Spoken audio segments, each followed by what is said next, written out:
श्लोक 125. श्रीराम. अनाथादिना कारणे जन्मता है, कलंकी पुढे देव होणार आहे. तया वर्णिता शीणली वेदवाणी, नुपेक्षी कदा देव भक्ताभिमानी. श्रीराम.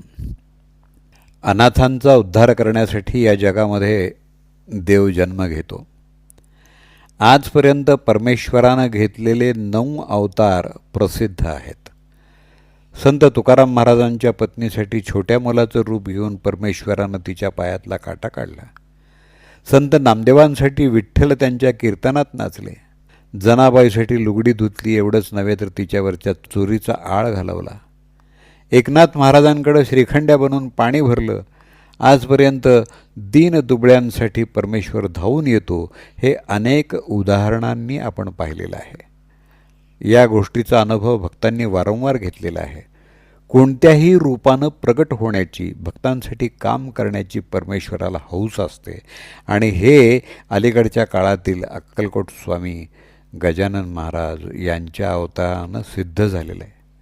देव स्वतःच्या भक्तांसाठी अनेक लीला करतो. भगवंताला अवतार घ्यायला लावणं भक्तांच्या हातात असतं. व्यवहारी जगातला दांभिकपणा, खोटं, अनाथपण हे भगवंतापर्यंत पोहोचेलच असं नाही. फक्त स्वतःवर वाईट वेळ आली की माणसाचं अंतःकरण आर्त बनतं. अशा स्वार्थी माणसाच्या मदतीला देव धावणार कसा? द्वापार युग संपल्यानंतर कलियुग चालू झालं. द्वापार युगामध्ये श्रीकृष्णाचा अवतार झाला. या कलियुगामध्ये परमेश्वराचा 10वा अवतार होणार आहे असं समर्थ खात्रीनं सांगतायत. कलियुग हा भारतीय संस्कृतीच्या अवनतीचा काळ समजला जातो. जेव्हापासून कलियुग सुरू झालं तेव्हापासून आपली सुरुवातीला असणारी अध्यात्मप्रणित आणि त्यागप्रधान संस्कृती इहलोकवादी आणि भोगप्रधान बनू लागली. या युगामध्ये परमेश्वर कोणाशीही बोलत नाही, म्हणजेच परमार्थाला दुय्यम स्थान प्राप्त झालेलं आहे. आणि ही परिस्थिती सुधारावी म्हणून सर्व संतांनी आटोकाट प्रयत्न केले. वेळोवेळी कीर्तनातून, स्वतःच्या वागण्यातून लोकांना उपदेश केला, पण त्यात त्यांना म्हणावं असं यश आलेलं नाही. हा अवतार कलियुगाच्या शेवटी होणार आहे असं ते म्हणतात.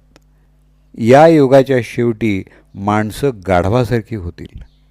याच काळात विष्णुयश नावाच्या एका ब्राह्मणाच्या घरी कल्की नावानं परमेश्वर जन्म घेतील. एक ब्रह्मचारी बटू तलवार घेऊन देवदत्त नावाच्या एका शुभ्र घोड्याच्या मागं चालतो आहे असं त्याचं वर्णन आढळतं. त्यातला घोडा हा राजसत्ता दाखवतो, बटू धर्माचं प्रतीक आहे, तर तलवार क्रांती दर्शवते. यावरून कल्की म्हणजे राज्यक्रांती, धर्मक्रांती घडवून आणून नवीन समाज रचना करणारा महापुरुष असावा.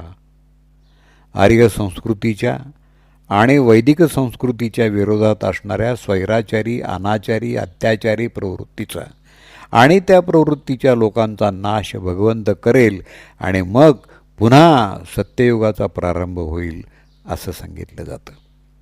त्यावेळी नगरातल्या लोकांची मनं भगवान कल्कीच्या शरीराला लावलेल्या उटीच्या पवित्र सुगंधी वायूनं पवित्र होतील.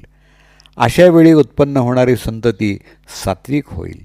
तसंच चंद्र, सूर्य आणि बृहस्पती एकाच वेळी पुष्प नक्षत्रामध्ये प्रवेश करतील. एवढं वर्णन केलं असलं तरी समर्थ म्हणतात, भगवंताचं हे उज्ज्वल चरित्र, अलौकिक सामर्थ्य, सर्वगुणरूपी ऐश्वर्य वर्णन करणं महर्षी व्यासांसारख्या असामान्य प्रज्ञा असणाऱ्या महापुरुषांना तसंच वेदांनाही जमणार नाही. आणि म्हणून श्रुती, पुराणं, वेद आणि संत महात्मे यांनी जे सांगितलेलं आहे त्याच्यावरती आपण विश्वास ठेवावा. आपण सन्मार्गानं चालावं, परमेश्वराची भक्ती करावी, नामस्मरण करावं, आपलं आचरण शुद्ध ठेवावं. भगवंताच्या हृदयामध्ये प्रेम, वात्सल्य आपल्या भक्तांसाठी आहेच आहे.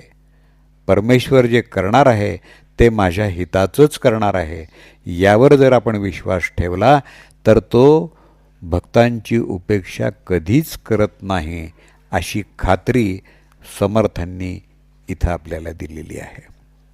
जय जय रघुवीर समर्थ.